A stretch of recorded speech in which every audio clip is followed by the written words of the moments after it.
बिस्मिल्लाहिर्रहमानिर्रहीम अस्सलाम वालेकुम। डॉक्टर साहब, हम सुबह जागते हैं तो हमारे होंठ पूरी तरह सूज चुके होते हैं। जी हाँ, आजकल एक क्वेश्चन बहुत कॉमनली पूछा जाता है डॉक्टरों से पेशेंट के थ्रू कि डॉक्टर साहब, हम रात को सोए हुए होते हैं, सुबह जब हम जागते हैं तो हमारे होंठ जो है वो पूरी तरह से सूज चुके होते हैं। इसकी क्या वजह है और हम इसका इलाज कैसे करा सकते हैं? तो हमारा आज का मुद्दा है कि होंठ सूजने की क्या वजूहात है और उसका इलाज कैसे किया जाता है। बहुत सारे वजह हो सकती है सोलन लिप्स की, लेकिन जो सबसे बड़ी वजह आजकल के इस दौर में देखा जा रहा है वो है एलर्जिक रिएक्शन। अब ये एलर्जिक रिएक्शन किसी भी चीज़ से हो सकता है। मसलन आपने कोई ऐसा फूड लिया है जिससे आप एलर्जिक थे तो उससे हो सकता है। इसी तरह जो फीमेल्स है वो अमूमन जो है वो लिपस्टिक्स वगैरह जब लगाते हैं तो वो उन पे अगर सूट नहीं करता किसी के ऊपर तो उससे फिर एलर्जिक रिएक्शन हो जाता है। और इवन कुछ और एनवायरमेंटल फैक्टर हो सकते हैं। और हाँ, अलबत्ता कुछ एक दवाइयाँ हैं जो कि आप या तो ओरली लेते हैं या फिर कोई क्रीम वगैरह है जो आप अपने होंठों के ऊपर लगाते हैं तो उससे भी रिएक्शन हो जाता है। और जो मोस्ट कॉमन मेडिसिन है जो कि सबसे ज़्यादा एलर्जिक रिएक्शंस कर रही होती है, जिसमें होंठ सूज जाते हैं, वो है पेनिसिलिन ग्रुप, जिसमें एमॉक्सिसिलिन वगैरह जो है वो बहुत कॉमनली आजकल देखा जा रहा है कि वो एलर्जिक रिएक्शन कर देते हैं और जिससे होंठ जो है वो मुकम्मल तरह से सूज जाते हैं। एलर्जिक रिएक्शन के अलावा बहुत सारे इन्फेक्शंस हो सकते हैं। कोई भी इन्फेक्शन हो सकता है, जैसे किसी बैक्टीरिया की वजह से जो है वो होंठ सूज सकते हैं, बैक्टीरियल इन्फेक्शन से। इसी तरह किसी वायरस से कोई इन्फेक्शन हुआ हो तो उससे भी होंठ सूज सकते हैं। और या कोई फंजाई है तो उस वजह से भी हो सकते हैं। और इसी तरह इंसेक्ट बाइट जो है ये भी एक बहुत बड़ी वजह है होंठ सूजने की। क्योंकि देखिए, जब आप रात को सोते हैं और आप एक ऐसे एनवायरनमेंट में सो रहे हैं जो क्लीन नहीं है तो कोई भी कीड़ा काट सकता है उससे। तो उससे क्योंकि पता नहीं चलता नींद में, तो सुबह जब आप जागते हैं तो होंठ जो है वो पूरी तरह सूज चुके होते हैं। तो इंसेक्ट बाइट जो है ये भी एक बहुत बड़ी रीज़न है आजकल के इस दौर में। और साथ ही लिप बाइटिंग।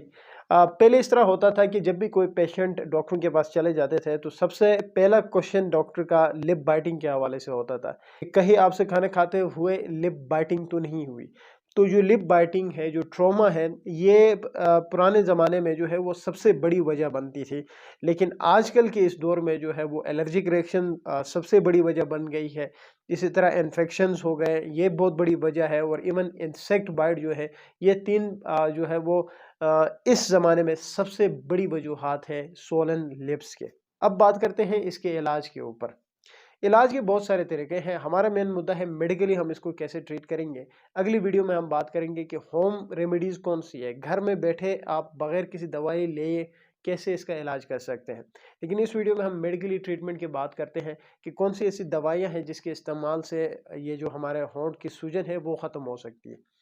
याद रखिए, यहाँ पे दो चीज़ें हैं, इमीडिएट लिप स्वेलिंग और डिलेड लिप स्वेलिंग। एक होता है इस तरह से है कि जी विद इन 24 आवर एक पेशेंट एक डॉक्टर के पास चला जाता है कि डॉक्टर साहब मेरे होंठ सूज चुके हैं। एक ऐसा हो सकता है कि जी 10 दिन, 15 दिन, 20 दिन, महीना, डेढ़ महीना, 2 महीने बाद आप एक डॉक्टर के पास चले जाते हैं जिसको डिलेड स्वेलिंग कहा जाता है। अब ये दोनों फैक्टर्स मैटर करते हैं। जब एक इमीडिएट स्वेलिंग यानी with in 24 hours of swelling के साथ एक पेशेंट हमारे पास आता है तो हम डेक्सामेथासोन और एवल का जो इंजेक्शन होता है वो स्ट्रेट में लगाते हैं। और पेशेंट को हम फॉलो अप पे बुलाते हैं आफ्टर 24 आवर्स, यानी 24 घंटे तक हम उनको कहते हैं कि जी बस ये इंजेक्शन लग गया, अब 24 घंटे बाद अगर होंठ की सूजन कम ना हुई तो हमारे पास आ जाना। लेकिन अगर इससे सूजन कम हो जाती है, डेक्सामेथासोन जो कि एक स्टेरॉइड है, एवल जो कि एक एंटी एलर्जिक है, क्योंकि सबसे कॉमन वजह यही है, एलर्जिक रिएक्शन है। तो अगर उससे ठीक हो जाते हो तो दोबारा आने की ज़रूरत नहीं है। लेकिन अगर एक पेशेंट दोबारा 24 घंटों के बाद आता है, डेक्सामेथासोन और एवल से वो ठीक नहीं हुआ है, तो फिर हम एवल और हाइड्रोकार्टिसोन की कम्बिनेशन में इंजेक्शन डाल देते हैं और फिर पेशेंट को 24 आवर पे फॉलो अप पे बुलाते हैं और कहते हैं कि जी अगर इससे भी बेहतर ना हुआ आपने 24 घंटे बाद आना है। होता क्या है कि जो इमीडिएट स्वेलिंग के पेशेंट्स होते हैं, यानी 24 घंटों के अंदर अंदर अगर आपके पास कोई मरीज आया है तो इन ये जो मैंने ट्रीटमेंट बताई है, डेक्सामेथासोन एवल या हाइड्रोकार्टिसोन एवल, इससे वो ठीक हो जाते हैं। लेकिन अगर डिलेड स्वेलिंग है, 10 दिन बाद आया है, हफ्ता बाद आया है, 20 दिन बाद आया है, 2 महीने बाद आया है, 3 महीने बाद आया है, फिर ये हाइड्रोकार्टिसोन के इंजेक्शंस या डेक्सामेथासोन के या एवल के इंजेक्शंस कुछ इफेक्टिव नहीं रहते। फिर हम पेशेंट्स को जो है वो ओरल पे डाल देते हैं, ओरल स्टेरॉइड्स हम देते हैं, ओरल एंटी इन्फ्लेमेटरी ड्रग्स हम दे देते हैं, ओरल एंटी एलर्जिक्स देते हैं। तो ये दो चीज़ें बड़ी मैटर कर रही होती, इमीडिएट और डिलेड। ओरल में डॉक्टर्स करते क्या है कि पहले एंटी एलर्जिक्स दे देते हैं, घर भेज देते हैं पेशेंट को, 7 डेज बाद फॉलोअप पे बुलाते हैं, फॉलोअप पे ठीक नहीं होता, फिर उनको एनसेड्स पे डालते हैं, non steroidal anti inflammatory drugs, फिर 7 दिन बाद फॉलोअप पे बुलाते हैं, उससे भी कोई फ़र्क नहीं पड़ता, फिर वो स्टेरॉइड्स पे डाल देते हैं पेशेंट को, फिर फॉलोअप पे बुलाते हैं, उससे कोई फ़र्क नहीं पड़ता।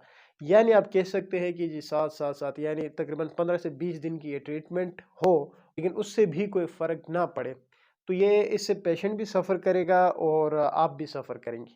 अच्छा, अब होता क्या है कि इस तरह के पेशेंट जब मेरे पास आते हैं, मैं स्टेरॉइड्स पे डाल देता हूँ, साथ उनके जो प्रोटोलाइटिक एंजाइम्स है, सेरेशोपेप्टाइडेज जो डेंजन डीएस के नाम से जो टैबलेट आती है, उस पे डाल दे देता हूँ, क्योंकि डेंजन डीएस सेरेशोपेप्टाइडेज जो है ये फिर आपके स्टमक में एसिडिटी कर देती है, तो साथ में जो है वो पीपीआईज ऐड कर देता हूँ और एंटी एलर्जिक्स पे डाल देता हूँ। ये 3 मेन मेडिकेशन है, सेरेशोपेप्टाइडेज, स्टेरॉइड्स और एंटी एलर्जिक्स। अब स्टेरॉइड्स में जो है डेल्टा कॉर्ट्रिल या रेपिकॉर्ड जिसमें प्रेडनिसोलोन होता है, वो हम प्रिस्क्राइब कर रहे होते हैं।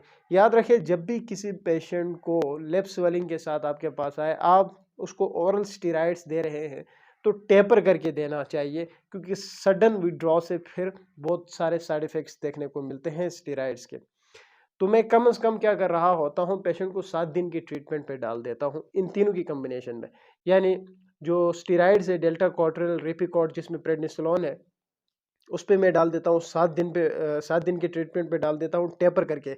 7वें दिन में मुकम्मल टेपरिंग हो जाती है उसकी। साथ डेंजन डीएस दे देता हूँ, पीपीआईज देता हूँ ताकि एसिडिटी ना हो पेशेंट को, और एंटी एलर्जिक्स दे देता हूँ, और 7 दिन बाद पेशेंट को फॉलोअप पे बुलाता हूँ। और 7 दिन बाद अगर पेशेंट में फ़र्क आया है तो मज़ीद में 3 से 4 दिन जो है वो इस ट्रीटमेंट को जो है वो एक्सटेंड कर रहा होता हूँ। और अल्हम्दुलिल्लाह आज तक जिन पेशेंट्स को ये जो कम्बिनेशन यूज़ कराई गई है, डेंजन डीएस, स्टेरॉइड्स और एंटी एलर्जिक्स की, वो तकरीबन के तकरीबन 10 दिन की मैक्सिमम ट्रीटमेंट की मैं बात कर रहा हूँ, 10 दिन की ट्रीटमेंट से वो ठीक हो चुके हैं। उम्मीद है वीडियो आप लोगों को अच्छी लगेगी। Thank you.